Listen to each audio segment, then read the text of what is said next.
Well, greetings from the cottage. Hello, everybody. How are you guys doing?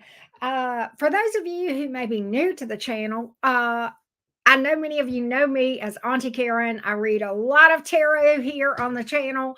That is certainly true. There is heavy emphasis here on romance tarot, and there is a number of reasons why. To give you a little bit of background outside of what you may know about me in tarot, is that I also am into many other areas of spirituality very deeply. I have a very deep interest in shadow work, emotional healing, heartbreak, childhood trauma, those sorts of things. And something that I have learned that goes hand in hand with that interest, as well as romantic connections, astrology. And so several years ago, developed a very important and special friendship with a Scorpio who really ignited a passion within me about astrology, taught me a lot, but also set me on fire to learn even more about astrology. And I have really been digging deep into um, uh, all things astrology, and I've added, I do periodic and very limited birth chart readings. I don't do that a lot because it is a big time taker, and I don't do that many at once. I can't take on a lot of them because it is a big time taker. Um, but I do like doing those. But also, as a part of my journey here on YouTube, I have started kind of a side thing on this channel in membership. And we have a membership called Fam Jam and Fam Jam Plus. There are two levels to membership. And over there, we dig very deep into areas about shadow work, healing, emotional wounds, how to do that. We talk a lot about astrology over there.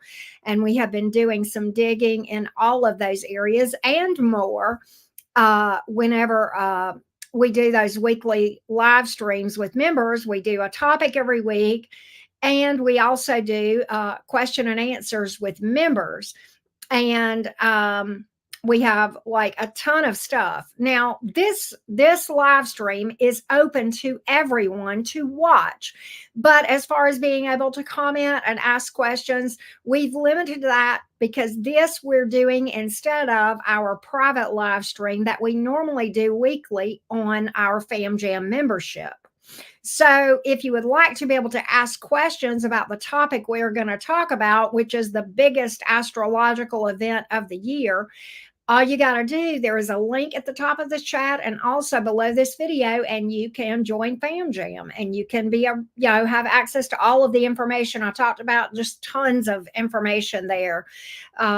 As well as having access to the weekly live streams and the Q&As. But we do this every so often. We'll open these up for the public where the public can watch. At any rate, Fam Jam is for people who are ready to take it to the next level as far as their life experiences, their love life, their manifestation abilities. And it is over on Fam Jam membership live streams where we get very serious about life and making the most of life. I mean, I'm just being real. It's where we eat meat and potatoes over there. It gets real. We go deep over on Fam Jam, but I'm very excited to have added this back about 5 or 6 months ago, as a facet, if you will, of what we do here at the cottage. It's quickly become a passion of mine. But I decided, because this is the biggest astrological event of the year, to go ahead and open this up where everybody can at least listen to what we are going to cover and how this new moon full solar eclipse is going to impact all of us, every single person. So it's exciting. It is exciting. It's big. Solar eclipses in general impact us a lot more strongly than regular full moons and new moons. Okay, because this is a new moon, this is a solar eclipse. Okay, and the sun is literally conjunct with the moon. just so you'll know when this happens. All right. And I have a few different time zones. It happens on April the 8th in the United States. There are parts of the world where this will happen on April the 9th. Here in the States, it's on April the 8th. Here in my time zone, okay, I'm on Central Time Zone. It's at 1:21 p.m. in the afternoon. On the Eastern Time Zone, okay, it would be 2:21 p.m. If you're like in California on the West Coast, it's more like 11:21 a.m. In other parts of the world, okay, like I want to say I looked up maybe like New Zealand, it happens in the wee hours overnight, in the early morning hours on April the 9th, at, depending on where you are in the world. So it's going to be different based on your time zone. But that being said, this is a total solar eclipse, meaning that the moon casts a shadow that seems to block out the light of the sun. So in certain parts of the world, it literally will do that. Now, it's more difficult to see if it happens in the nighttime where you are, but here in the States, there's a lot of places in the States that are going to experience a 5-minute a period of time where it's just going to be dark. So that's pretty exciting. So let's talk about it. And I have the actual chart that shows the placements, if you will, and where the planets will all be in the sky during this time. And I am going to put that chart up on the screen. Okay, we'll do that right now. And let me find this. Here you have it. There you have the chart, and this shows you where all the planets will be. I'm going to use my mouse to point real quick to where all the planets are going to be. All right, so let's go over to that screen, and you can see my mouse, right, moving around. I hope so, right? Okay, so obviously this is going to be where the new moon occurs, okay, in Aries, and it is going to occur at 19 degrees Aries. The sun and the moon will both be at 19 degrees Aries. So one thing that you want to look at in your own birth chart is what you have within about 8 degrees of Aries, 8 degrees back and forth of the 19 degrees. So if you have anything between 11 and 27 degrees Aries, okay, this is going to feel very, very impactful for you. The same is true if you have anything between 11 and 27 degrees in Capricorn, Cancer, or Libra, okay? And really, because you have 4 things going on in Aries, or in this 3, you have like this big Aries stellium right here. Okay.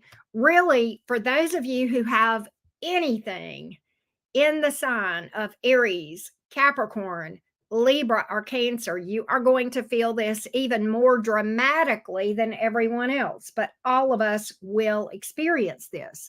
We have the sun and the moon conjunct here. Okay. And then we have the North Node. Okay. We have this is Venus here, okay, in Aries. We also have Chiron, a major player. Now, Chiron represents our deepest wounds. So this thing is going to really ignite and encourage a lot of us to face our unhealed wounds. And sometimes the way that encouragement comes can be disruptive and unpleasant. It will be less so for those who have done a lot of processing and shadow work. Okay. But if you've not done any shadow work, then expect these things to be a bit unpleasant for you. All right. But we have some things going on that are assisting and making this easier. Certainly, Venus gives some grace here. It helps us to be more empathetic and loving towards ourselves and show ourselves a little bit of grace and empathy during this time.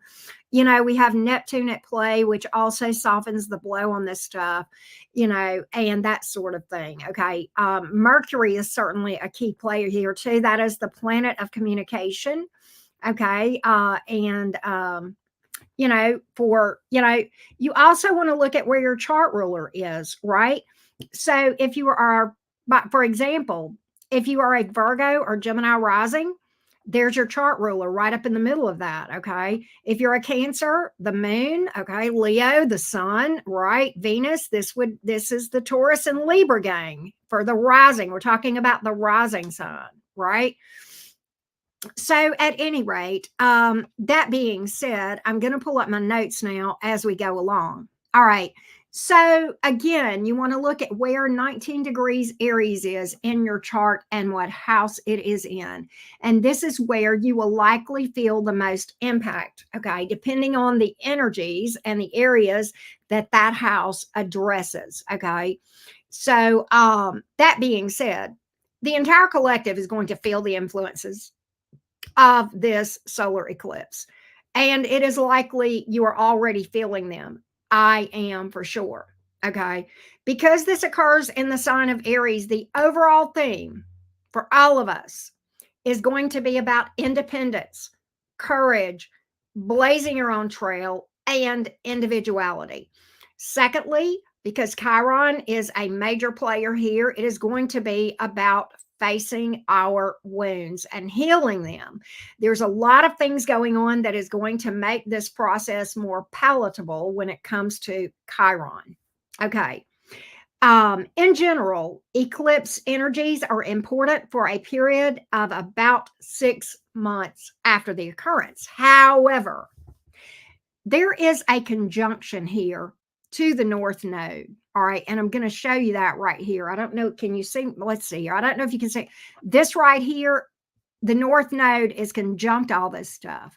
And for those of you who are not aware, the North Node literally represents your life path, your passion, your soul journey, where you're supposed to be headed. Okay. And so, because the North Node is involved, it is my opinion that the decisions and the actions that we make around this eclipse are literally going to impact us for the rest of our lives. So this is important. Okay. The April 2024 solar eclipse can set you on a new path that you had not imagined for yourself. There's a lot of magical energy in this thing. Okay. And, it may be surprising or not something that you had previously even planned upon or expected. But, the solar eclipse has a bigger vision for all of us, right? And isn't that always the way that the divine energies within us see the big picture and see more about what we're capable of than even we do, right? We, as humans, we have a very finite focus, right? And it's natural to concentrate on what we see in front of us, okay? At times, though, we have to understand this can limit our perception, okay? And cause us to miss out on a lot of amazing opportunities. So we'll all feel, as I mentioned, this going dark, right? We'll all feel that. And that can feel like a vacuum in leadership and a little period of feeling lost. But it is a call to action for you to take charge and blaze trails where your talents are in demand. That's how the total solar eclipse is going to affect all of us. The most intense thing about this, once again, is that conjunction to Chiron, our deepest wounds. Okay. Those are the wounds within all of us that seemingly we just work on and work on and work on, and they never seem to heal. But there is an energy here that kind of gives us more of an ability to finally break some of these, patterns and unhealed wounds and that sort of thing. Okay. This eclipse, like I said, will once again be bringing those things to light. okay, and calling us to face those wounds and to process those emotions associated with therewith, the self-limiting beliefs that we may have that are associated with those wounds, right? There are astrologers that have referred to the solar eclipse as the Chiron eclipse, all one word, right? Because it is a major wake-up call for us as a collective. The impact of collective rage, authoritarianism, and the embattled existence under which many of us have been living, it's being brought to the forefront, folks. The collective as a whole will likely be faced with a choice that we can no longer put off, that we probably have been procrastinating. Either we lay down our swords and accept things, or negotiate, or exacerbate war wounds and continue to destroy each other. Let's talk about Aries North Node lunar cycles in previous times and the things that have happened. This is going to be, you have to understand that Pluto in Aquarius really brings the energy overall right now, the big focus on the collective at large, the masses, if you will. Okay. Let's talk about prior cycles. Those things brought about the assassination of both civil rights movement leaders, Martin Luther King and Bobby Kennedy, both powerful political voices in the fights against racism and poverty. Okay. So pretty significant. The Soviet Union tested its first atomic bomb while the North Node was in Aries in 1949. The following year, Truman ordered development of the hydrogen bomb. In frightening resonance, the Chernobyl disaster occurred while the North Node was in Aries in 1986. So, at a minimum, don't be surprised if countries having nuclear power strut around like peacocks, throwing their weight around, blabbering at a minimum, okay? Flexing, strutting, verbal challenges, right? It's possible that it goes beyond that, and that we as a collective have to learn lessons about the dangers of destructive weaponry and politics and interpersonal conflicts. Okay. On a positive note, we could possibly see some advancements in technology, particularly around recent concerns about keeping adolescents safe when using social media. Is there some advice for navigating this eclipse energy? Of course, there is. So it is a great time for us as individuals to set our intentions for the next 6 months. But really, these are like life goals that go beyond that because the North Node is there. Okay. But not only do we need to set intentions, that's not going to be enough because that alone is meaningless. We need to follow up immediately with action. Aries does not wait around. And you know that. Aries is a very fast, expedient, let's get it done, fiery, let's go energy. So it's time to really take action. Stop putting things off that you want to do, that you want to accomplish. Set your intentions and start doing them. Start making it happen. Okay. Since this is a total solar eclipse, expect surprises. Okay. It is about challenging yourself to shine in new ways and be open to major personal growth. Don't ignore it. This is the second part of the advice. Don't ignore when your unhealed wounds are trying to get your attention. And what is likely, how will that happen? How will wounds possibly get our attention during this solar eclipse and beyond? If we have unhealed wounds, expect experiences that replicate the things that happened to cause those wounds. And that is literally the universe allowing us to see that, no, Karen, you've not healed this wound, right? And so that's how that happens. Okay. Don't ignore that and don't run from that. Okay. This is happening to try to encourage you to face these wounds and all the parts that you previously deemed about yourself that was ugly or unacceptable. And again, you're probably not aware of this because this is unhealed and therefore repressed in your subconscious. Okay. Next piece of advice in navigating this thing, be aware of potential power struggles that could turn fierce, possibly even violent, and do your best to de escalate situations that would otherwise be tumultuous. And know when a battle is not worth fighting. Choose your battles. Know when it's time to walk away. Everyone right now in general, because of this heavy concentration in Aries, okay, is going to be a feeling a bit aggressive and hot-headed. You take that with the surfacing of those wounds, and that's going to really create a lot of, previously repressed anger possibly being expressed in an unhealthy way.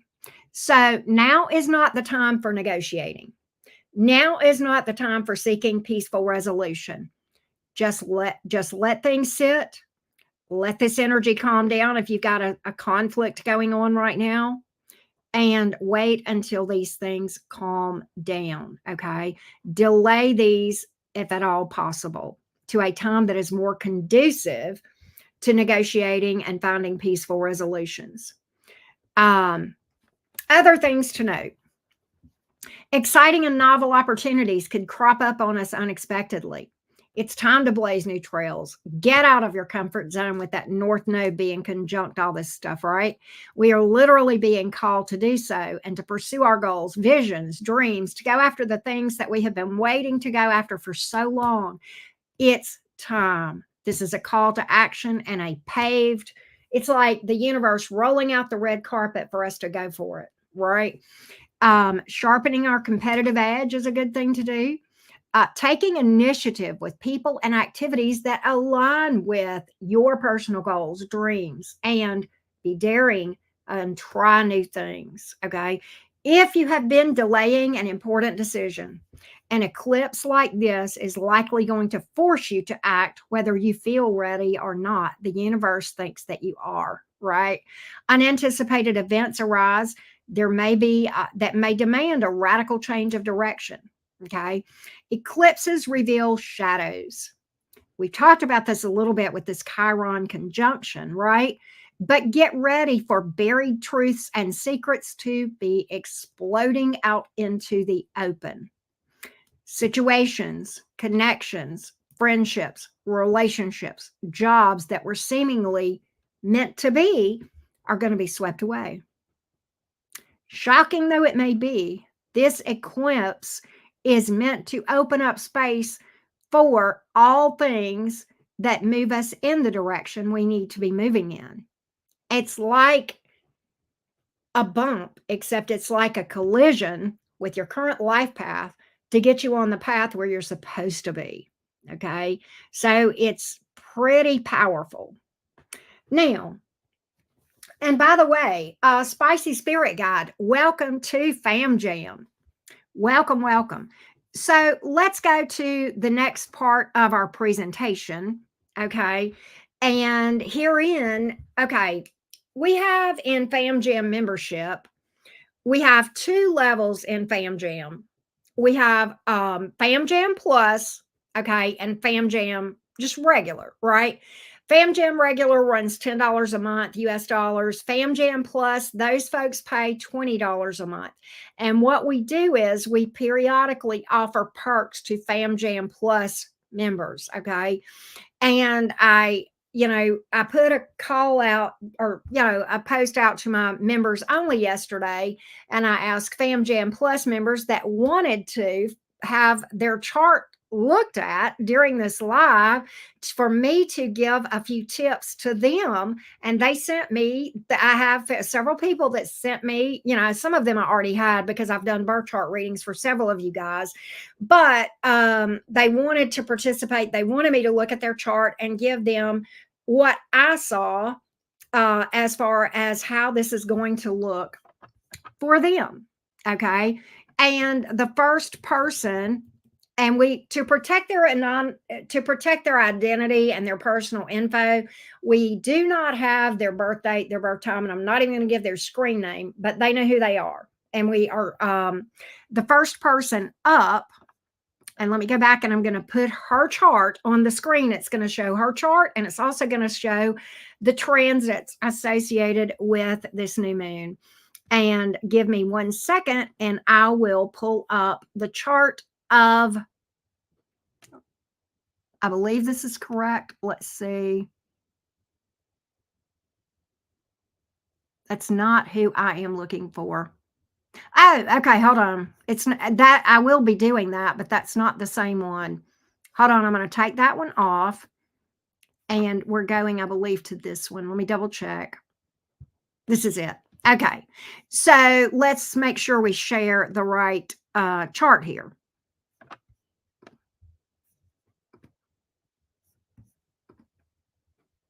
All right, let's look and make sure we have the right chart up. Yes, we do. Okay, this is B. So this is the initial B. And what this shows here, the inner part right here, this circle is B's birth chart. Okay. As you can see, B is a Taurus rising and she has sun in Scorpio. All right. Now, if you go to the very outer parts right here, that's where the current planets are transiting. Okay. So let's talk about where this is going to be happening in her chart. Okay.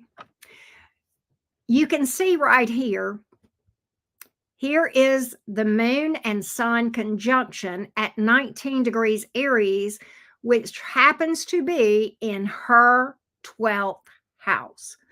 So there is going to be a strong emphasis for her on the things associated with the 12th house. And I believe, the 12th house is associated with a lot of things. It is the least understood house on the zodiac wheel, even by the most knowledgeable astrologers. Okay.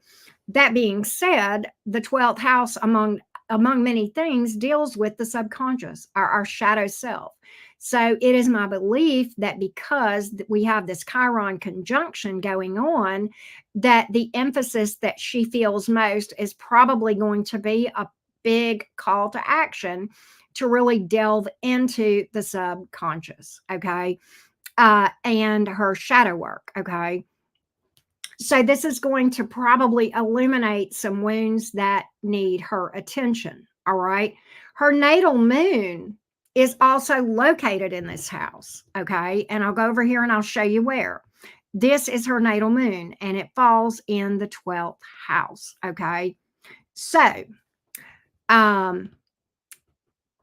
although this does not conjunct her moon, we have a stellium in Aries going on right now. So it's as if she's going to feel those regardless. They might as well be conjunct because you have such heavy energy there. Okay. And it's likely she will feel this at an emotional level because the moon, her natal moon, deals with emotions. All right. And then you have Chiron representing our deepest wounds. That's really pulling up a plate at the adult table along with the North Node and the sun and the moon, right? So this very much intensifies the focus on B's unhealed wounds, okay? Now let's talk about Venus's presence, okay? Venus's presence, we talked about this. Let's go over and just point this out. Here's Venus, and Venus is basically forming a conjunction to her moon. What does that mean? That's a little grace. That's a little grace. It's going to soften the impact of this transit. So even though for her, and for the majority of us, we are going to feel some wounds surfacing, Venus feels like a healing balm in many ways. Okay. That gives B the ability to show herself grace and kindness through this process, right? And empathy, if you will. Neptune is also transiting her natal moon. Okay, and is forming a conjunction, and I'll show you right here. There's Neptune right there, okay, to her natal moon. And Neptune is a very interesting character for her here because this encourages deep exploration into the subconscious or the shadow. This, though, makes it very likely that during this process, she's going to gain a lot of insight intuitively, heightened intuition. And I don't really have time to go into the wherewithal of her chart, but I have dissected this person's chart very deeply, and I can tell you her the rest of her chart screams highly intuitive and psychic. Okay. I'll just summarize that with that. Regardless, though, Neptune's presence here makes her even more intuitive during this time. Okay. It's like she's going to be able to read. Yeah. It's like people are going to be walking around totally transparent around this person, right?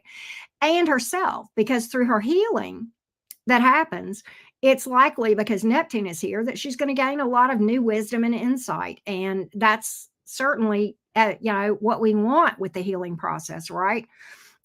Pluto forms a sextile to her natal moon. Okay. The transiting Pluto.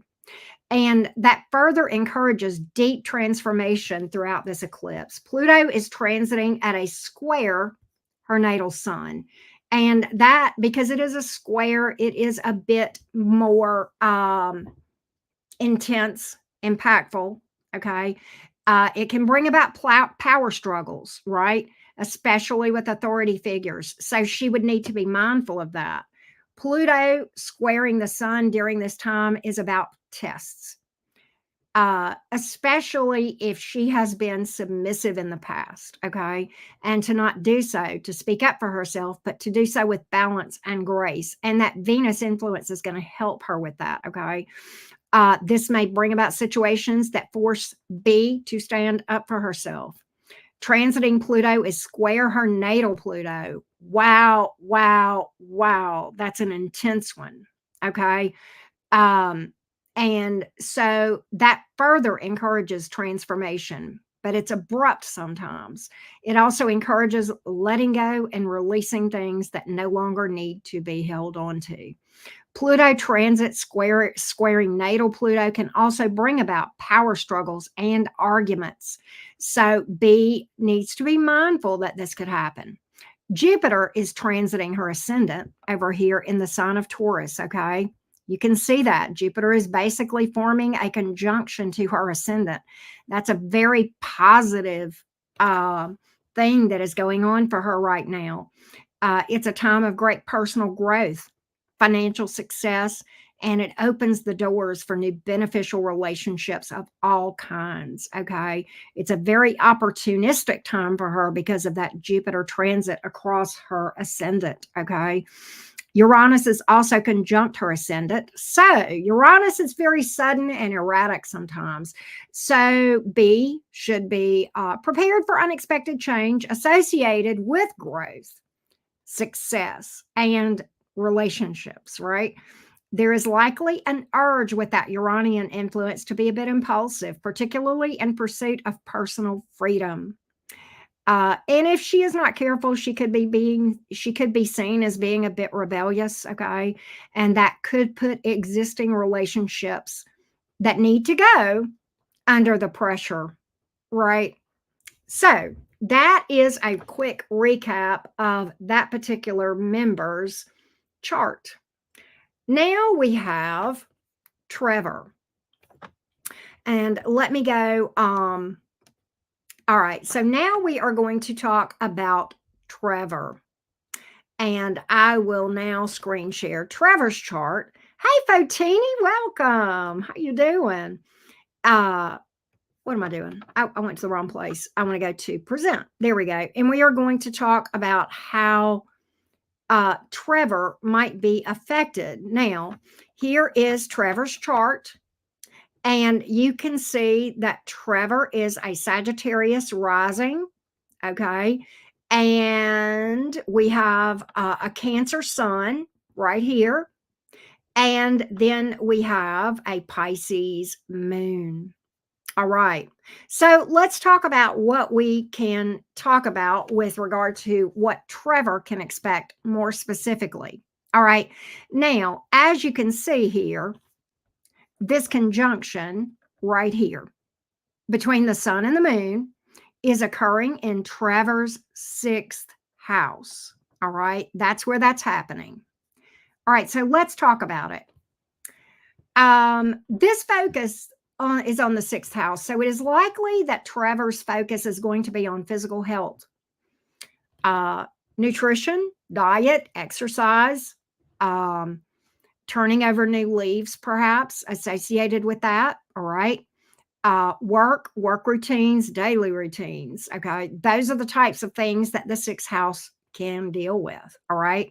So it's a good likelihood that this is where Trevor will feel this the most. All right. There is a call to action here about following goals and dreams that everyone feels impassioned about. Okay. What you may or may not know from looking at this chart is that this new moon in Trevor's chart forms a sextile also to his natal Neptune, which is really great. Okay. Sextiles are very impactful, very helpful. Okay. And this will bring about heightened intuition for Trevor, downloads, and gaining wisdom throughout the healing process that we will all be, feeling the urge to do or the encouragement to do. All right. This new moon opposes Trevor's natal Pluto, which also gives a push for transformation. And Trevor could likely see things that are removed that are standing in the way of becoming Trevor's best self.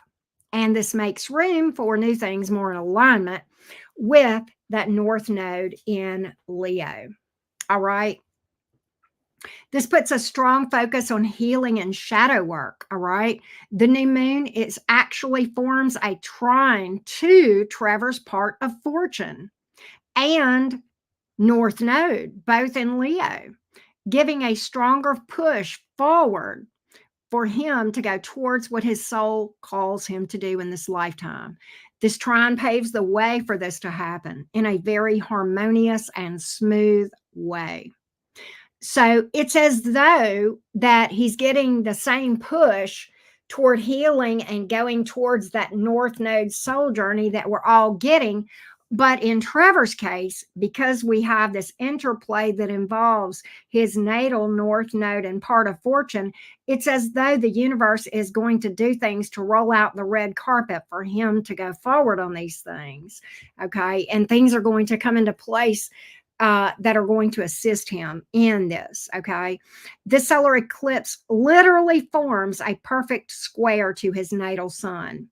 This is intense and it is a call to action. It's going to bring about a strong compulsion to initiate change from the current circumstances. This can feel overwhelming with this square, but it can be harnessed. This energy can be harnessed and used as a catalyst to move forward with newfound strength. So that's pretty exciting for Trevor. Next, we are going to look at Otto.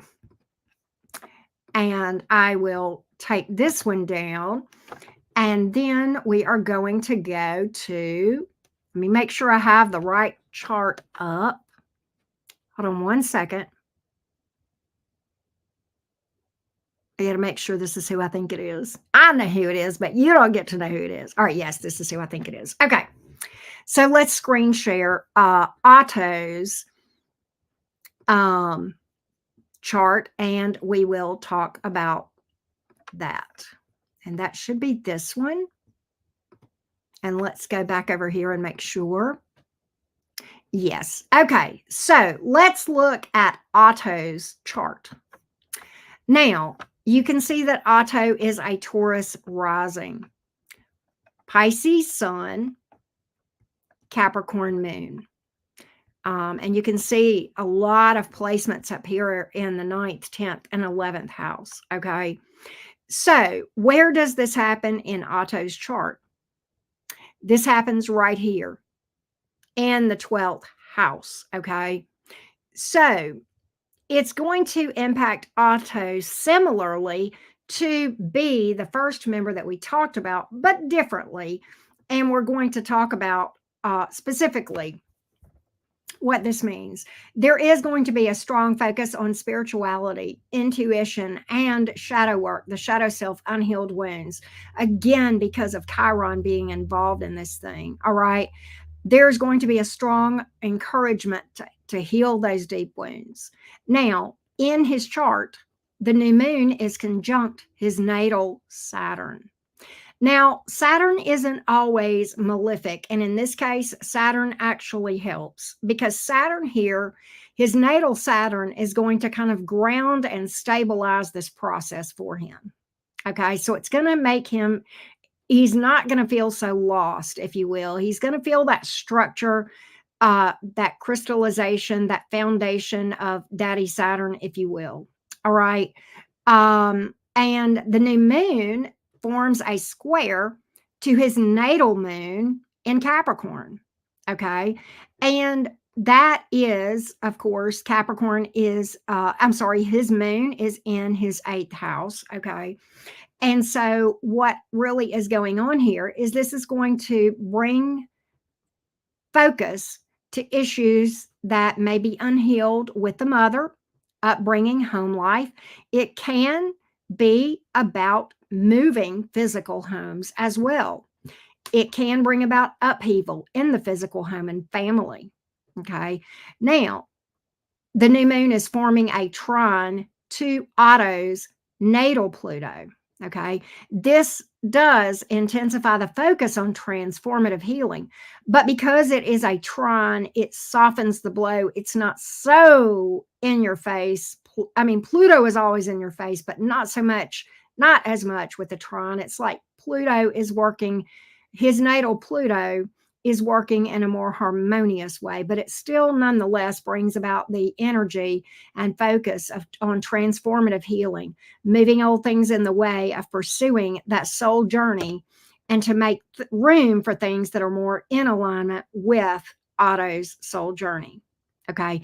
Interesting to note, the new moon opposes Otto's vertex, and I'm going to show you that right here. This is pretty interesting.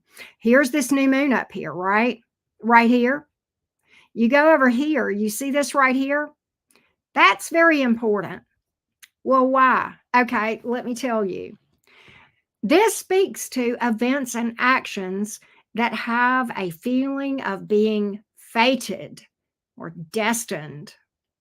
Another significant aspect here that's going on is this new moon opposes Otto's north node in Libra, further intensifying a call. I'm sorry. Yeah. Okay. Further intensifying a call to action and moving into all things Libra and all things 5th house. So you remember at the beginning of this thing where I talked about people that had things close around 19 degrees Capricorn, Libra, and Cancer would feel this more intensely. Well, Otto is one of those people, okay, going to be very impacted by this. The North Node, Venus, Neptune, and Saturn are all transiting Otto's 11th house. So, because the North Node is there, and you may notice this, I want to point something out that's unique about Otto's chart. There is an 11th house stellium here that is pretty fucking powerful, best way to put it. And then you have all this stuff transiting here, including the North Node. This feels like activation to me. Now, I'm pulling that out my butt, okay? But this feels very activating to me as far as the energies in this house. And I find it noteworthy that we have Saturn here at play, and then we have Saturn over here in the 11th house, okay? And it feels like maybe some activation. There could be some challenges associated with Daddy Saturn, but Daddy Saturn also grounds and crystallizes in this thing as well. So super, super impactful eclipse for Otto. Super, super significant, particularly with vertex involved as well. And Otto's part of fortune being involved in this 11th house stellium. And I've done a birth chart analysis on this chart, folks, and I can tell you the stuff going on here around the midheaven, the 10th, the 11th houses in this chart, I've delved into very deeply in Otto's chart. This, to me, I really just want to grab some popcorn and watch this shit for it, like in a good way, because I think that this is going to be pretty significant positive time for auto. Okay, I'm just going to say that. All right. So, very interesting. All right, very, very interesting. I just wanted to point that out. Uh, we all know that the 11th house has to do with the collective, clubs, friends, popularity, and the 11th house can even lend itself to fame depending on what is there. Okay. Um, so this seems like a fated divine opportunity here. As we look at this particular individual chart. So yeah, right. It is 14. And that's an amazing chart right there too. So that being said, those were the three members that we were going to talk about. I actually can share my own chart if you guys would like to see, and we can kind of talk through my chart a little bit and talk about how this might impact me. If you guys are just curious, we can certainly cover that. I will let you guys in the chat vote on whether you want to hear about that. I apologize. I've not been watching the chat because I've had my head buried in charts. As you know, I want to answer questions for you guys about, things that you see in your own charts if you're looking at them. And if you have any charts, if whether you want me to do my chart or whether you want to do Q&A, just put chart or Q&A or your chart versus Q&A. Put that in the chat. And while you do that, I'm going to get a sip of water and hit my vape. Hey, Tisha, Fotini, welcome again. Both. That's funny. Hey, Nikki, what's up? Gentle rain in the house. Welcome to Fotini and Spicy Spirit Guide for new membership too. Very excited to have you here. Very excited to welcome you. Chart?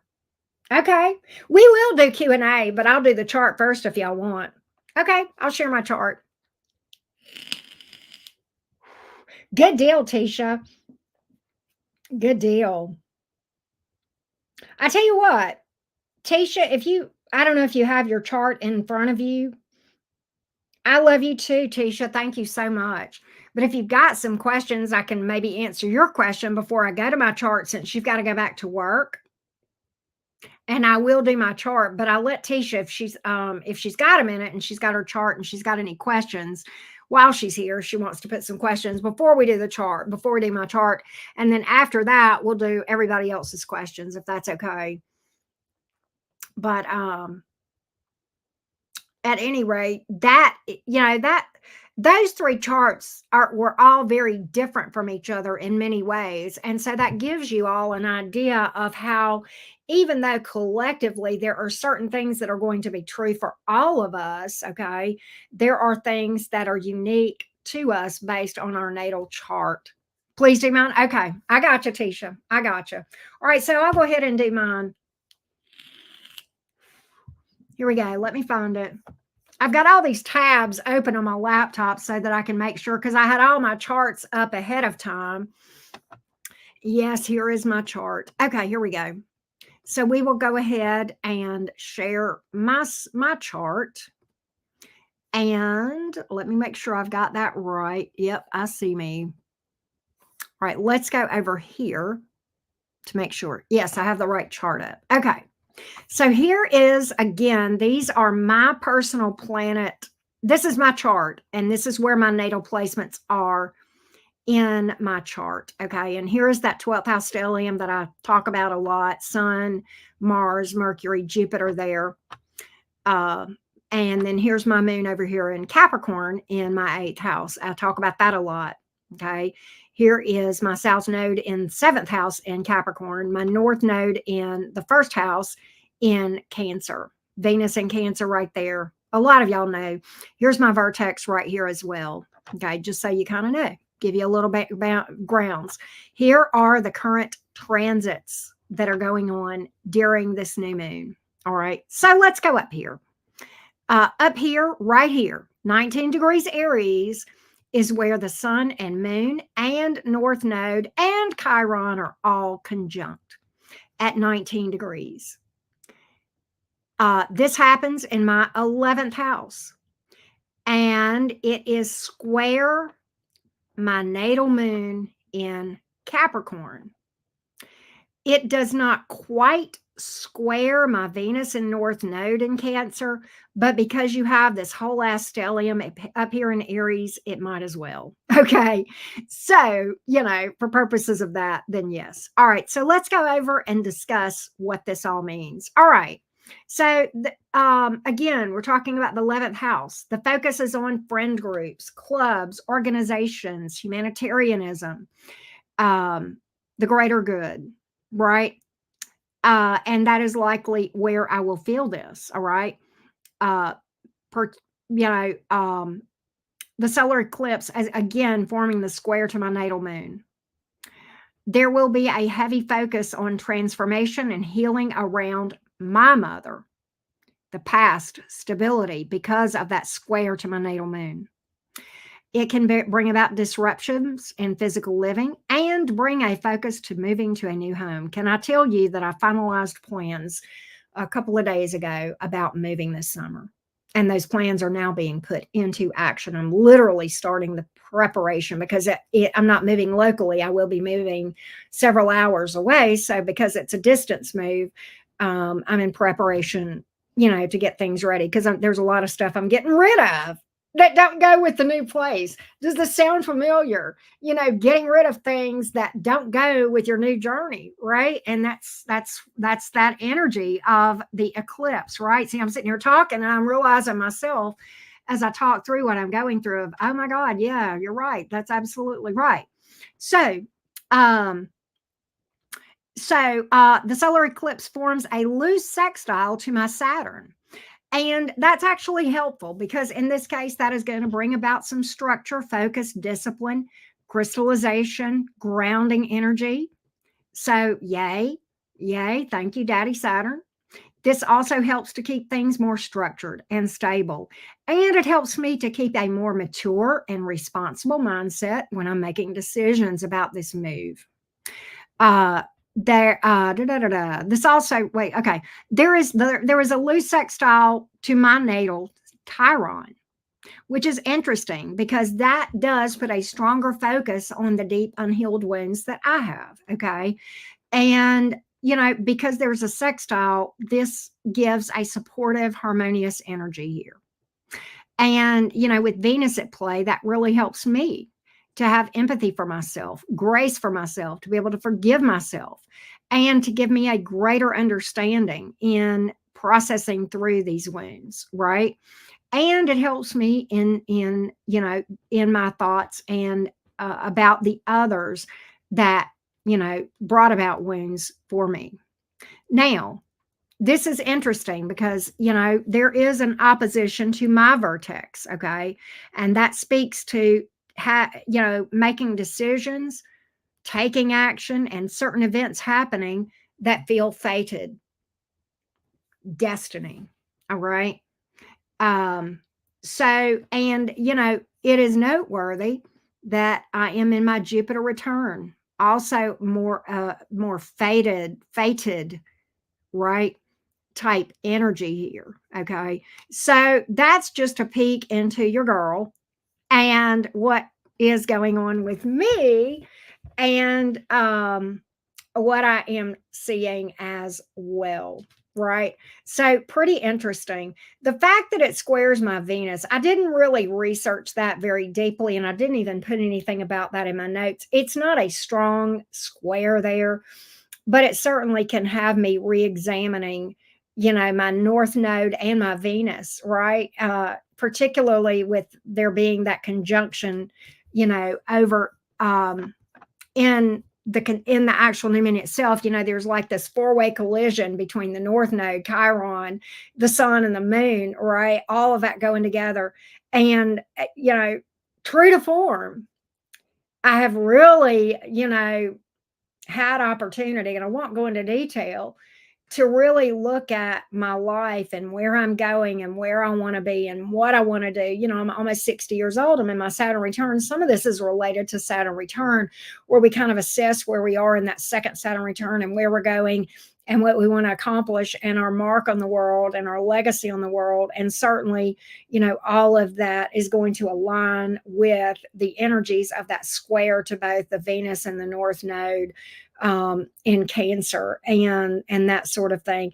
And funny thing, you know, Venus is about comfort, luxury, making ourselves, you know, nurturing ourselves many times on the brain with regard to this move that I just mentioned. One of the reasons I'm getting rid of a lot of stuff is because I'm making my home beautiful to me. And that has been at the forefront for a while. And I literally crystallized the plans like 2 days ago.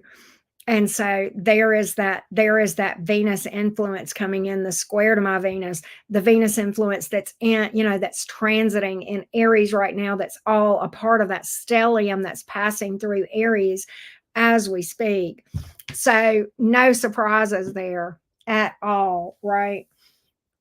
So, anybody have any questions? I've been feeling like I need to move in the next year too. Been here for 7 years. Got the itch. I heard that.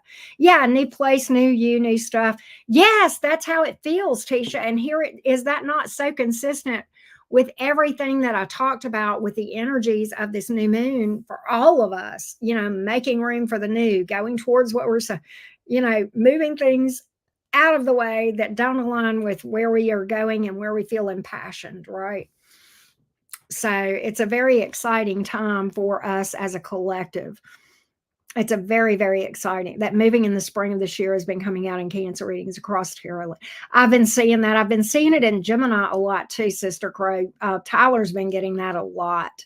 I haven't watched a lot of the other readers just because of time constraints, but I know Tyler, off and on for months, has been getting that, right? And so, very noteworthy, Sister Crow. I don't know if you've seen that in his readings or others as well, but he's been getting that pretty consistently in Gemini and Cancer. I've been noticing that, right? And, you know, it's interesting because Cancer, you know, the cardinal signs in general are more impacted. So, and then we have this moving energy, right? Particularly if you have a Cancer moon, a Capricorn moon, or a Libra moon, certainly an Aries moon, right? And my daughter, she's moving out of the dorm and into a home, and she's going to be in that home for the next 4 years. So there you go. And she's an Aries moon. So there you go, right? Yes. And I know you heard me talking about that from a global standpoint, Michaela. Exactly. Very good point. Very good point. Yeah, Sun, Saturn, and Pluto. Possibly Uranus because we've got that Aquarian, possibly that. But yeah, but definitely ones you're talking about for sure. You have a cardinal grand cross. You are very much going to be impacted, Tisha. Cancer moon. So you that's why you're feeling the itch to move because we're talking about your moon. So it's going to impact you having a Cancer moon, similar to how I described my Capricorn moon. You know, you might deal with mother wounds, you might deal with childhood wounds, that stuff coming up, but you might feel the itch to move, right? I got you, Sister Crow. Yes, very much so. A cardinal grand cross, and Allie, I'm not the best at explaining this, but the cardinals, it would involve all four cardinal signs. That means she's got significant placements in all four cardinal signs. Or the cardinal houses. It could be the cardinal houses, okay? For what she just described, a grand cardinal trine would either be significant placements in Aries, Capricorn, Cancer, and Libra, or in the first, fourth, seventh, and 10th houses, right? That's probably so it would be one of those. Like I have a water trine, which is between the water signs in my chart, but in my water trine, it's not the signs, it's the houses. It's the fourth, eighth, and 12th house. So that's, you have crosses sometimes and then you have trines, right? And it can either involve the zodiac signs or the houses. And if it's a cross, it's going to be a modality. And the modalities are cardinal, fixed, and mutable. And if it's trine, it's going to be either fire, earth, air, or water, if that makes sense. So it's like an element trine, but for the three dichotomies of the four partners. Yeah, it's not really elements though, because there's four elements, but it would be, yeah, it would be the three dichotomies. Right, right. Yeah. So it would be either mutable, cardinal, or fixed. Have a good rest of your day, Tisha. Thank you for being here. Who else has questions about you're a gem rising as well? Okay, I gotcha. So if you're a gem rising, this may be in your 11th house as well, just like me, gentle rain. So this may affect your friend groups and stuff like I talked about, right? Because I'm a gem rising as well. It depends on where 19 degrees Aries is in your chart, love bug. My chart is a mess. You saw it. Capricorn Sun, Aries Moon, Cancer Rising, Uranus and Libra. That could be a grand cross, Allie. Possibly. Very possible. But if you have an Aries Moon, Cancer Rising, Capricorn Sun, Allie, you're going to feel this one. You're going to feel this. But it'll be, I think yeah, it's gonna bring forth a lot of our unhealed wounds, but God, there's so much other good stuff with it too. It's just like, damn, I mean, it's just like paving the way for us to finally move forward from all the shit that's been holding us back, if that makes sense, right? And pursue what we want to pursue, you know. No, you're not, Michaela. Pay close attention to my Saturn for sure, but I definitely have two others that line up with the priority changes as well. I think we talked about Saturn as well. But Saturn, depending on, the individual's chart, whether it's at square or opposition versus whether it's at a trine or sextile, if it's at a trine or a sextile to the new moon in a person's chart, then it's going to bring about structure, you know, crystallization, groundedness. If it's going to be at a square or an opposition, it's going to act ugly a little bit, right? And give us some problems and really challenge us in that way. But who else has questions? Anybody else have questions about how this impacts you? Michaela, you're a gem rising as well, I want to say. Aren't you a double gem or am I confused? Brain says, so the more cardinal placements you have, the more impact. Yes, yes, yes, this will affect you. This, if you're a Libra rising, this is, I believe, probably going to be in your sixth house or seventh, possibly. Capricorn stellium. Yep. Venus, Mercury, Saturn, plus Northern. Oh, yeah. You're going to feel the fuck out of this. Yeah, you're going to feel it. You're going to feel it, brain. You are going to feel it in every way. In every way. For sure. Oh, yeah, Sister Crow. Cancer, Moon, and oh, that's right. Okay. Aries, Venus. So that's on your Venus. Okay. And then that your moon, you're gonna be impacted. Your moon is gonna be impacted similarly to what we were talking about earlier. I know you probably kind of put that together, Michaela. Um, but yeah, it's also square your rising, which is pretty interesting. Bring it, says Brain. I love that. I love that. What happens when someone with major Aries placements has feelings of frustration or calling quits, even if prematurely this eclipse moon? I would not want to be that person because that person would probably experience a lot of being dragged because that's essentially like rebelling against the universe. And a lot of people will do that, Tony. A lot of people will. You're a Leo rising. So let's see. Leo, Virgo, Libra, Scorpio, Sagittarius, Capricorn, Aquarius, Pisces, Aries. This might be, depending on how this falls, might be in your ninth house, Sister Crow. And that is the house that involves travel, exploration, ethics, laws, higher education, learning, more international travel. That's all things Sagittarian. Okay, you have placements in the first, seventh, fourth. Okay, gotcha. But this is happening in your ninth. Welcome, Simile, to membership. Welcome, sweetie. Um, this is in your ninth. This sextiles everything in your seventh, or does it trine it? It sextiles it. It sextiles every like the stuff in your seventh, and I believe it may trine what's in your fourth, and it may sextile what's in your 11th, Sister Crow. This might be harmonious for you. This might be harmonious. I know the Cancer sun, though. Yeah.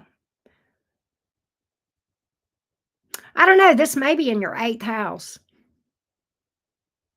Good to see you, Simley. Thank you. Beef, chime in, Simley, with questions if you have them. Jupiter in Cancer, Venus in Cancer, Pluto in Libra. Okay.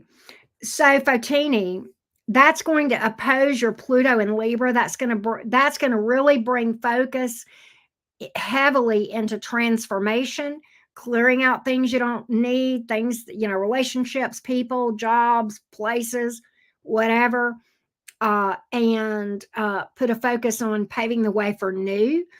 The square to the Venus and Jupiter in Cancer is going to be similar to what I talked about.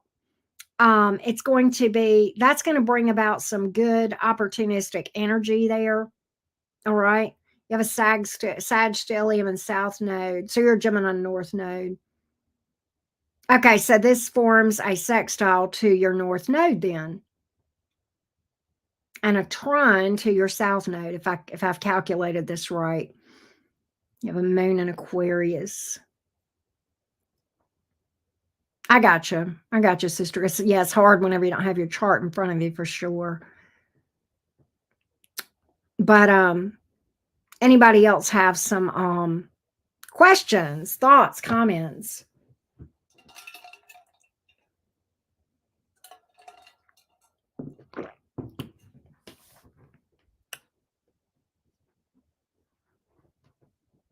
Will this affect Capricorn rising, Scorpio sun, Leo sun, or Leo moon? Great question. Capricorn rising, absolutely, because this squares your ascendant. Okay. So this is going to feel more impactful for you. And it's going to feel like, and I don't know if you heard the first part, but the overall focus of this new moon, and you may have to rewatch this, the first about 20 minutes where I went into the details of how this is going to affect all of us. You are going to feel this at your core because that is your rising. I mean, that's your ascendant right there. Scorpio sun, Leo moon. I think the most effect you're going to have based on what you've told me, Simile, is going to be that Capricorn rising. The rest, it's not going to be quite as intense. It's going to affect all of us very intensely. Okay. But I think the main thing is going to be, it's going to really impact that rising sign. Right. And you're a Leo sun, Leo moon.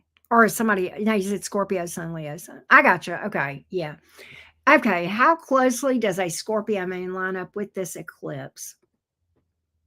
Let me go look at something real quick. It's going to depend, Tony, on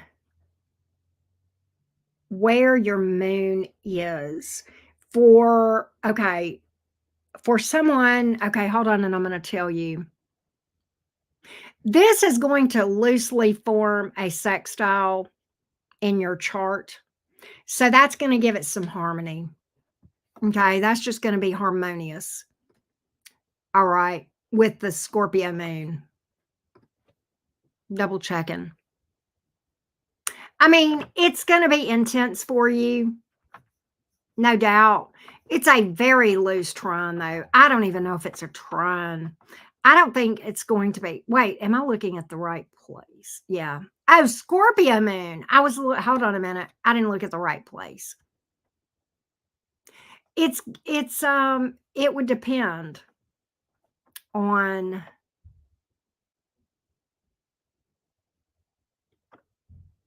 I don't really think it's going to have a significant impact on that moon, if that makes sense. I was confused. You said Scorpio moon, Tony, but I was looking at another moon sign, so my bad. Mercury sextile to north, right? Okay, that's good. Um, you're a Leo moon. Okay, Leo sun was a time. Oh, okay, I gotcha. Dare I ask what it would do with Capricorn sun and Venus, Aries moon and Cancer rising? Baby. Yeah, that my life feels like it's about to boil over. Basically, that, especially having your moon sign in Aries. I don't know what degree your moon is at, Allie, but you are going to, if you've got unhealed wounds, be mindful of, possible emotional outburst, Allie. And you'll want to find ways to channel that Aries moon energy, okay, in a healthy way. Physical activity, that sort of thing, okay. But you're going to feel this to your core. It's going to greatly impact you, Allie. You almost have like that grand cross that we talked about, right? Um, well, thank you, Fotini. I'm grateful for you. Really meant to put Libra Venus. You will. So the Libra Venus will be affected, but Venus has such a calming energy about it. Similarly, that part I wouldn't be as concerned about. There you go. That right, that's excellent. Channel exercise, a new project, do a creative project, Libra energy into grounding balance, nature, yoga. These are excellent ideas and pieces of advice that Michaela has brought to the table for you, Allie. That is some intense energy, Allie, that you're dealing with, having that Aries moon. My daughter has an Aries moon and she's coming to town this weekend. I feel like I need to hide. She's actually on her way right now. She's out of school for a few days, and I swear to God, I'm like, do I need to hide? Taurus Venuses, not real, not any more so than anyone else. It's not a significant one, Tony. But I mean, I love my Aries moon people. Swear to God, I do. I love y'all. I do from my heart. But it's like I'm not sure this weekend is a good time for me and my daughter to interact, and here we are. Not to mention that her Mars and my Saturn are conjunct. So we have had our power struggles over the years for sure.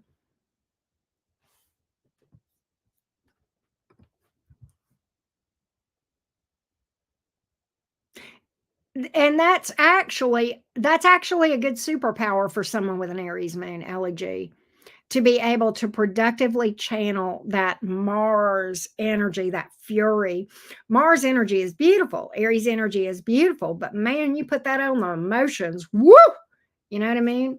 So that actually is a superpower that you can develop. All these challenges within our charts, that's what they're meant to do. They're meant to be, they start out as our weakness, right? But when we work on those things and we become aware of those things and we work on it so much that we become better at it than everybody else. I mean, so you've got the right idea with that, Allie. So you're definitely thinking right. You got the right idea. Saturn in Libra, seventh house, according to my moon. Anything, let's see here. Hold on a minute. Nikki says, I'm going to pin this so I can see it, and that way I can keep up with the chat too. Saturn in Libra, seventh house. Yes. So this is going to oppose Saturn. What I would recommend, I feel like this is going to bring about some challenges, Nikki, because it may bring about some restrictive delays, obstacles, feeling like what I almost feel like that opposition to Saturn would do is this. It's like you've got this big push to go forward with this eclipse energy, right? This big push to go forward. And Daddy Saturn at an opposition is going to step in and say, yeah, but you have to do it within these constraints. You have to follow these rules. And it's like there's really no way around the kind of restrictions and obstacles that Daddy Saturn can put in. Daddy Saturn can bring about delays. Okay. Now, here's the trick to managing that Saturnian challenge that you're talking about, Nikki. Don't whine. It's real easy when we got Saturn at play here, it's real easy to want to go into victim mode and say, this isn't fair. I'm not really catching the same breaks as everybody else. And it's real easy to do that, but it's Saturn tests. Okay. And so the trick is to say, okay, you're right. These are the obstacles. These are the rules.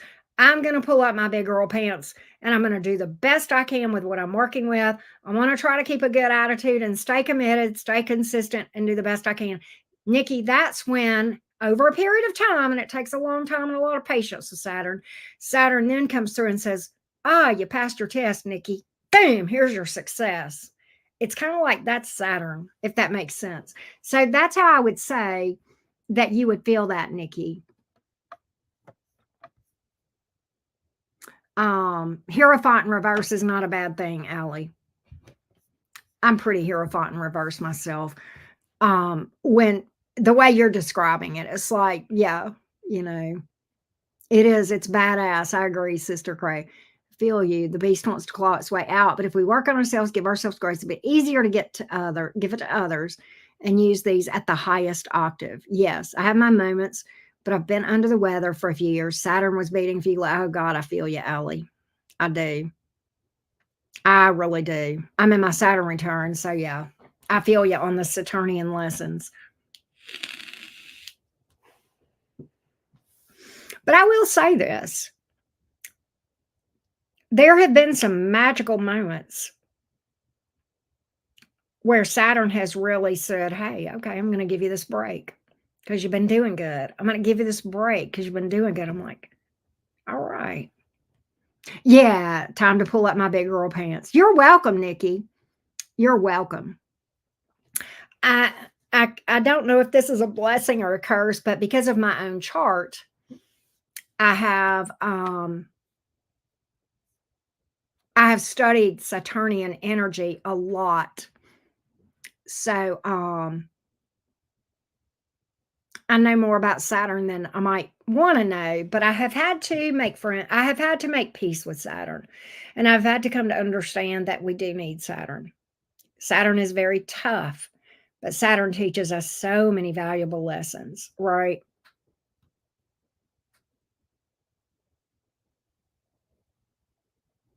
Wow, Sister Crow. You're feeling this. We're sighing my way. And for what it's worth, Michaela, the first Saturn return is usually the toughest of the ones that, and such. Um, for most folks, just depending, right? But if you want to see, I'm going to share my chart and what I may do. Hold on a second.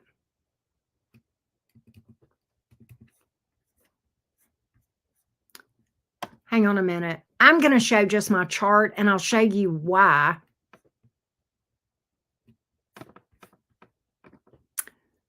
I have. I'm pulling up my chart right now. I'm just going to show my chart, okay? And I'm going to show you why I have had to make peace with Saturn. I've had no choice. And I don't say that in a whiny way, but Saturn has just been so impactful in my journey. And we'll talk about that. I'll show you why. All right, I've got my chart back up here. All right. Let me go over here and use my the Kingmaker. Yes. But I'll show you why. All right. This is my 12th house stellium, and that is the basement of the zodiac. So things are already being held down and delayed until later in life. The sun, my identity and who I am, Mars, my passion, my drive, my voice with Mercury, Jupiter, my luck. Okay. All in the basement for later, for late in life already. Um, that 12th house stellium is squared to my natal Saturn right here. So Saturn really holds it down even more. Okay. Further on to that, Saturn opposes Uranus and Pluto in my fourth house, which speaks to mommy daddy issues. And that's certainly true. Okay. So theoretically, because I'm a Gemini rising, on paper, in the purest form, Mercury is my chart ruler. I don't give a fuck what you say. Saturn has had such influence in my life because of this opposition and this square right here, and the fact that it is conjunct my midheaven, all right, that I will die on my heel and say Saturn has much more to do with my life path than Mercury ever will. In the toughest sense and in the beneficial sense, right? And because Saturn basically overpowers so much of me and everything that I am, I've had to learn to make peace with Saturn. I've had to learn to pull up my big girl pants and grow the fuck up and not to be in victim mode and not to be an irresponsible Gemini. And Geminis can be responsible, but I was not for most of my life, right? So Saturn absolutely mandated what my life would look like in every sense of the word. And here we are now with things coming to fruition. And I'm undergoing my second Saturn return, which will end at the beginning of 2026. And I'm really hoping that I am passing tests right now in this Saturn return and that I'm able to woman up and do the right thing and make responsible, prudent, mature decisions and take responsibility for my bullshit, right? And to own my bullshit. Okay. And so, well, thank you for that, Scorpio stylist. But so I don't care what anybody says. In the purest sense of the word, yes, Mercury is my chart ruler. And yes, I am pretty good at, I am very mercurial.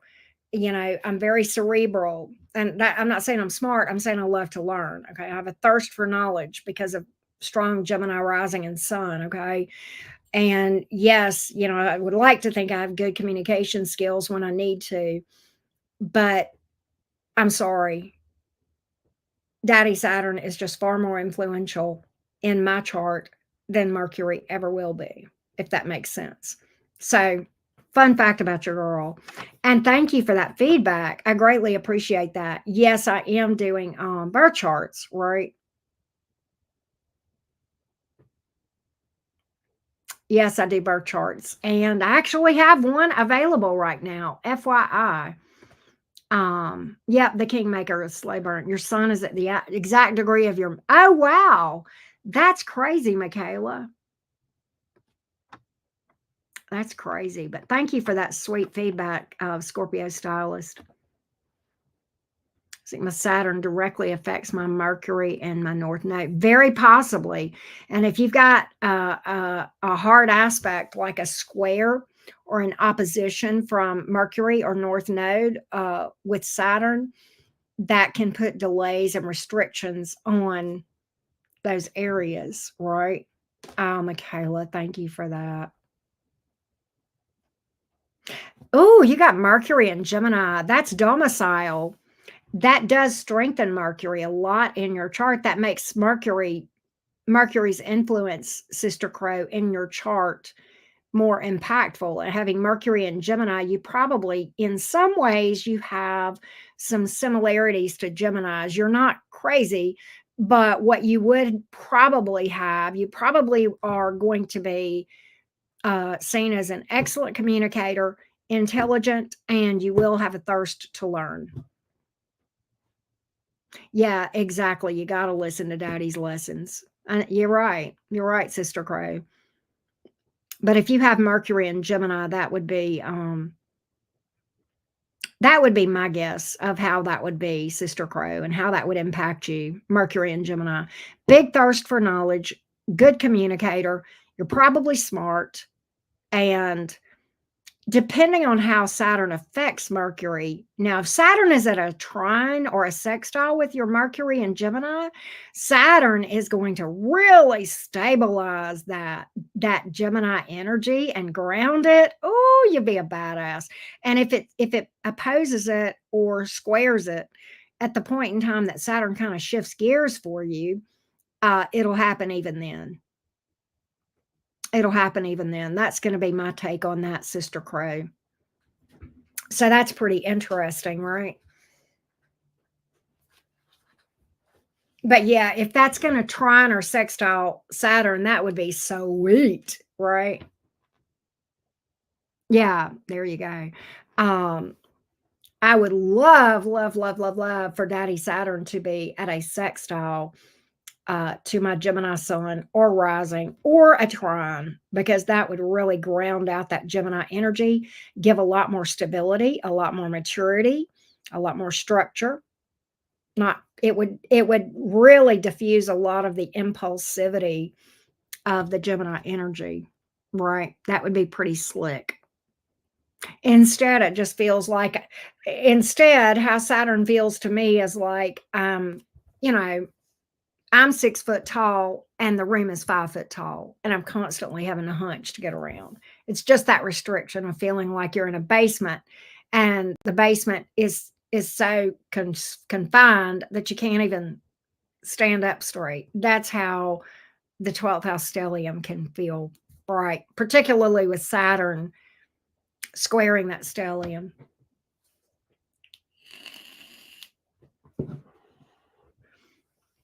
But I'm glad I have an awareness of that. And I'm glad, I feel like as a 12th house stellium and coming to the end of my Saturn return, I feel like that's going to be a pretty magical time for me. I feel like that's going to be when I really feel the ability to blossom. That's just me.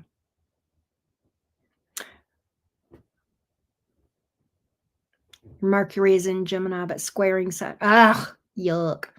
Well, yeah, that's going to definitely give some similar energies to, it's going to make you feel like you can't openly communicate, probably, particularly with dad or whoever is the dominant parent.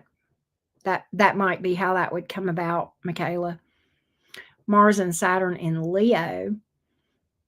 I think that made me push forward. Yes, that would, but with structure and discipline, Fotini. Mercury trine Saturn. Shut the front door, Sister Crow. That's magical. That Mercury and Gemini trine Saturn, that's pretty freaking magical. Mars trine Saturn, so that works harmoniously as well. That's a charming. That's not charming, but like that's just a damn good aspect. I don't know any other way to put it, Sister Crow. That's just very harmonious. Moon trine Saturn. Well, that's good. I'd rather have, if you got to do anything with Saturn, at least dance the same dance that Saturn's dancing, and you do that whenever you're trine or sextile, right?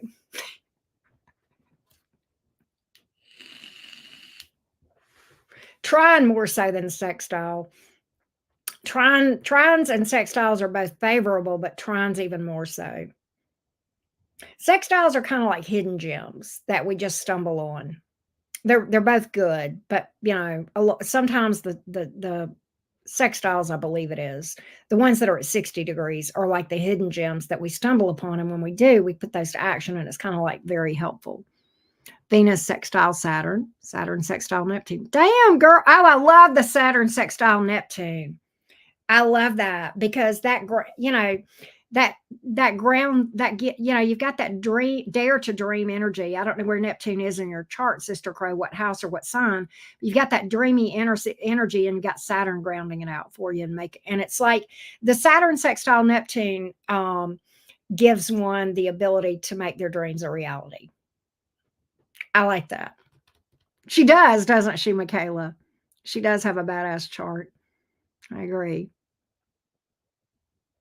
Yeah, and even Venus sextile Saturn, that would give you the ability to be realistic about romance. Yay. So that's nice. And now, if you have Venus and Neptune conjunct, okay, are Venus and Neptune conjunct, or are they different places to each other? You may have Venus Neptune trine, if I'm not mistaken, possibly. 60 and 60, 120. Yeah, Venus and Neptune could be trine in your chart, possibly. They may be at a different, it depends on where they are, but there's a possibility that Venus and Neptune are either conjunct or trine. What should someone do if they have a grand fire trine entering the eclipse?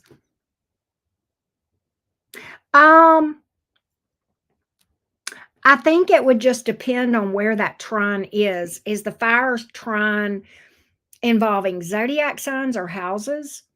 If it is zodiac signs, it would be between Aries, Leo, and Sag. And so certainly that would have an impact if it's in the zodiac signs. Now, if it's in the houses, it all depends on where Aries is in their chart as how they would be impacted. I know that didn't answer your question, but I would have to know more about that grand fire, trying to know if it is if you're talking about the first, fifth, and ninth house, or if you're talking about the zodiac signs, Aries, Leo, Sag, because either one would be a grand fire trine. Right. Sister Crow. God, your chart is freaking magical. Venus and Neptune trine. Neptune is like the higher octave of it. Girl, please. Give me your chart. I want it. I'll take it. God, that's beautiful. Sister Crow, damn, that's amazing. What degrees are considered combustion? Yes. Yes. Okay. I think I did a post a while back about combustions, and I did a post about Cazimis. So Cazimi is when something is literally on the same degree as the sun. Like say you've got say that your Mars and your sun are at both 15 degrees of Gemini, for example. That would be Cazimi. Combustion, I can't remember, but I want to say that is 1 degree or 2. I don't know. But combustion, I may still have my notes on that. Let's see. I don't think I have my notes on it because I think I deleted them after I did that post. There is a post under the membership tab, Michaela, and I talked about Cazimi's combustion, and it all involves like sun stuff, right? Okay, that was you. I saw where somebody ordered a birth chart. I'm looking forward to doing your birth chart, Allie. I'll try to get busy on it pretty soon. It takes me about a week to get those done because I do a lot of preliminary research, and then I also do a video kind of going through the highlights of that as well and such. But we will get with you on that. Solo showstoppers for the cottage and fam jam, right? Neptune and Sag in the fifth. Okay. So that's pretty cool. I know, I like that. Well, Kazimi's, it's just the sun. What Kazimi's do when you have it on the exact degree of the sun, both on the same degree, the sun and another planet. Kazimi's are they just put that planet at its strongest, right? So you can have a Cazimi in your natal, or you can have a Cazimi occurring when the sun transits a certain chart and it hits right at that planet. And it just, whatever planet we're talking about, it just illuminates that. So, like, for example, your natal, let's just say your natal Neptune, say, the sun comes and transits, and when it comes conjunct your natal Neptune, it's likely that you would be feeling super intuitive, dreamy, visions, downloads, that sort of thing, right? And if you have mediumship abilities and psychic abilities, they would be heightened in a cazimi where a sun would transit, say, Neptune. That's just one example, right? I'm going to have to look back at these posts because of combustion. Right? Yep. Oh, well, it's okay, Sumley. It takes time. It takes time. And, but yeah, and Sumley, just so you know, um, a while back, when you go to the membership tab over on my channel, you scroll to the right and you'll see the little column called members or membership, and you scroll down there. You may have to go 3 or 4 months back. There's a live stream that I did, and I can't remember the exact title, but it was how to do your birth chart. I would recommend going there. It's a long live. Don't let the time of the live overwhelm you. It's only about the first hour that I go through the mechanics of your birth chart. I would start there, Simly, and then you can see some of the posts that I've done about astrology and stuff. I'm not too much into numerology, except for a little bit. I would love to do your chart, Sister Crow. I would be so Jay, but not really. I would be happy for you. I have done some very interesting charts that were just intriguing. I mean, oh my God. Um, I have been there have been a couple of charts that I have done that were just damn. I mean, and it like in a good, I was fascinated. I guess my Gemini brain was just like, damn, this. It was like I just couldn't get enough of researching their charts, that the ones that I've done, because it's like so fascinated by it, right? But oh, thank you, Michaela. But Allie, to go back to your question about numerology, I don't have a lot of expertise in that area. But, I know a little bit about life path numbers. Just as I'm not even I don't have expertise there. I do know that I'm a life path 1. I know that. And I don't know if that's like a part of numerology or not, but I'm not really, really good with numerology. But the sun was going nuts today. Really? I don't doubt it. I don't doubt it with this upcoming eclipse, Ayana.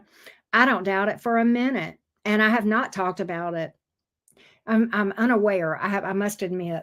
Hey, let me see where my daughter is real quick. She's driving in and she should be coming in probably, I'm thinking, in the next hour. Oh, I just got a text. Let's see if this is her. No. But let me see. Let's see where she is. Where you at? All right, she's probably at least an hour away. I just wanted to see, but she's in the process of driving in right now, so I wanted to see where she was on Life 360, right?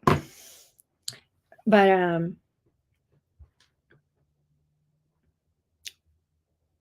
yeah. I have a friend with 7 planets in his first house. Good God. Was born on in Friday the 13th. I have a friend that was born on Friday the 13th too, Michaela. In fact, my friend that was born Friday the 13th was born at 11:55 p.m. Yeah, 7 planets in the first. I'd be curious what planets are there. You're an 11.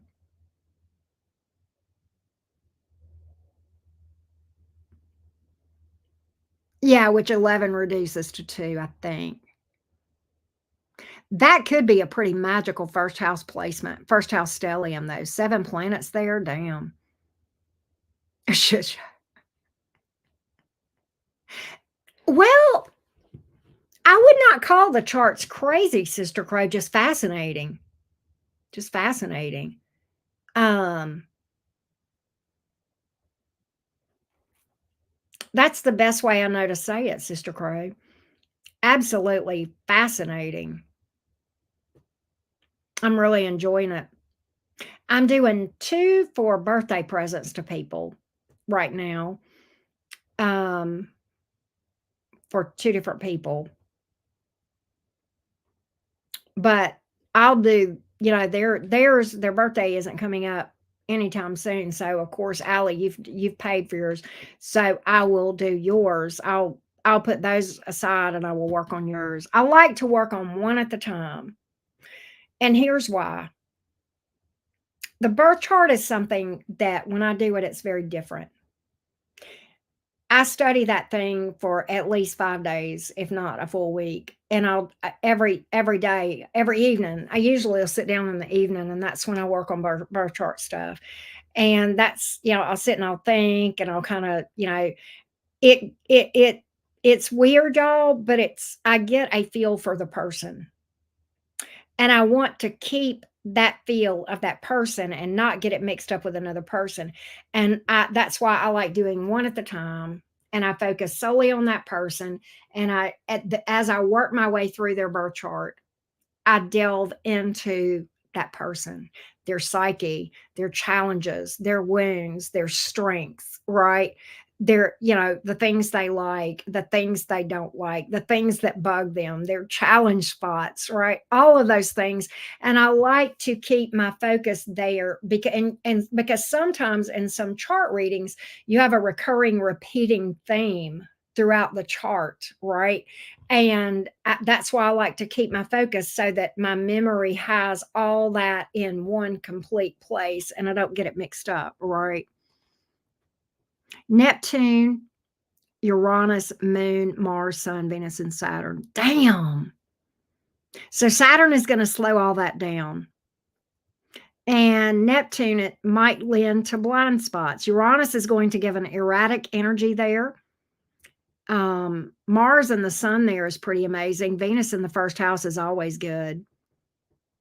That's pretty fucking amazing. But Neptune and Saturn and Uranus are going to be your challenges.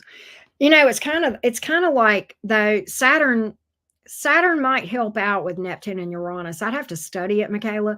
But Saturn might force Neptune to put on some reality glasses, if you know what I mean. And Saturn might tell Uranus to sit its ass down and stop being so erratic and unpredictable sometimes. So that could be how that would be working. It's kind of like if you got to have Neptune, maybe Saturn helps. And if you got to have Saturn, maybe Neptune helps, right?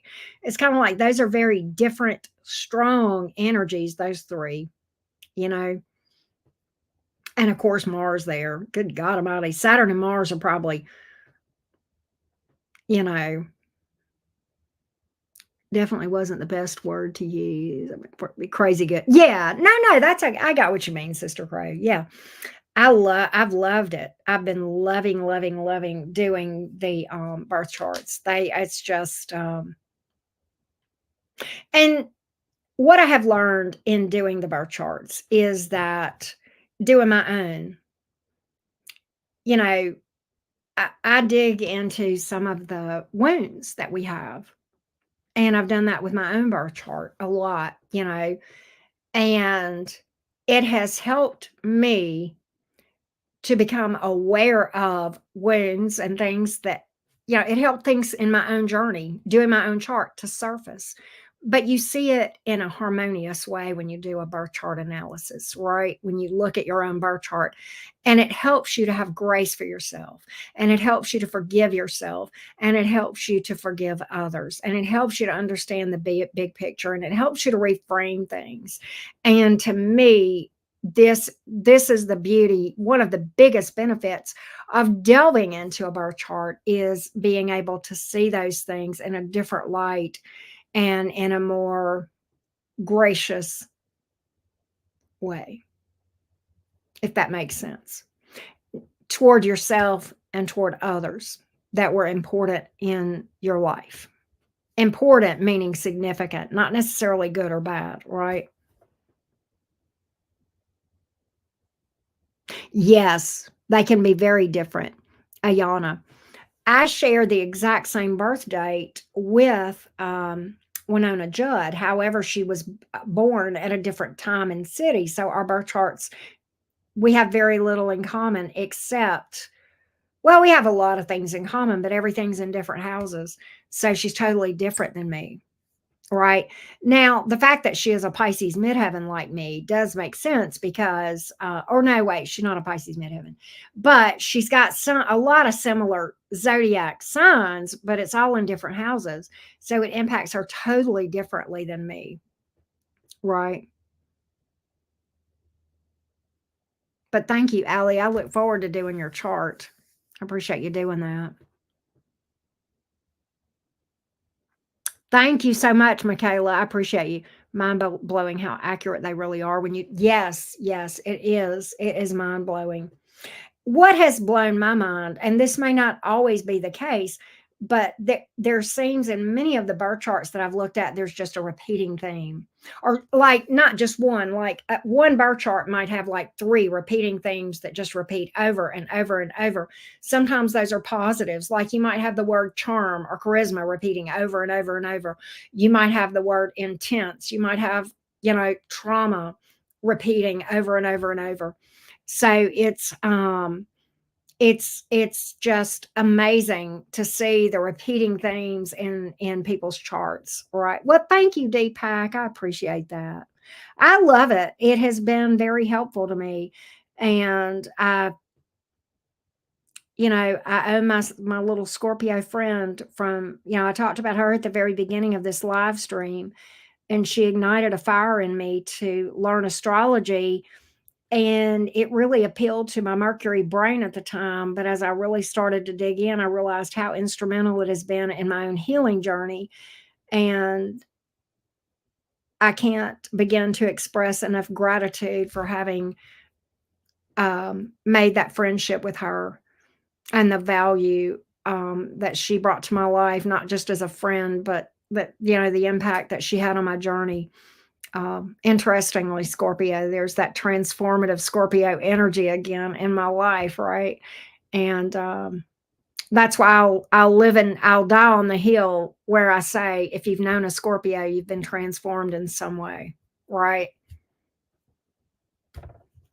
My mom was a Scorpio, so I'm very partial to that energy for a lot of reasons, right? There you go, Ayana. There you go. But super excited to have Spicy Spirit Guide Fotini. Thank you again. And Simley as well. Greatly appreciate you guys joining membership. We may wrap this up unless you guys have any more questions about what we've talked about, or this, upcoming solar eclipse that is so impactful. Um, I'll give you guys a couple of seconds. I'm going to get a sip of water, and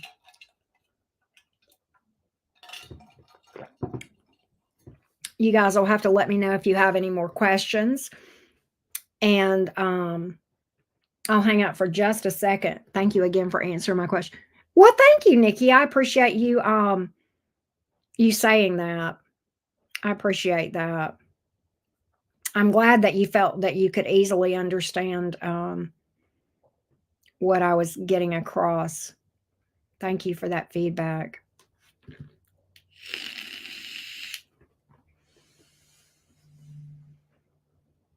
I got you, Allie. We'll see what we can find out for you. I hope I can be helpful for you.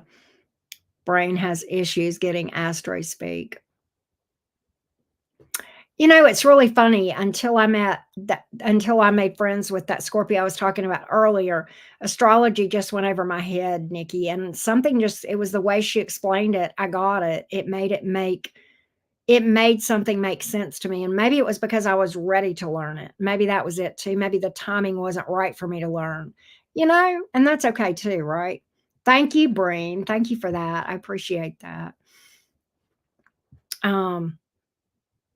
But I really had never heard it explained in a way that I could understand it before encountering that Scorpio that I talked about. But I will say this, that Scorpio had a Gemini moon. So maybe she had the ability to communicate it in a way that my Gemini brain could understand. She made it very simple, and I'll forever be grateful for that. I got you, Tony. Well, thank you. I'm glad. Thank you so much.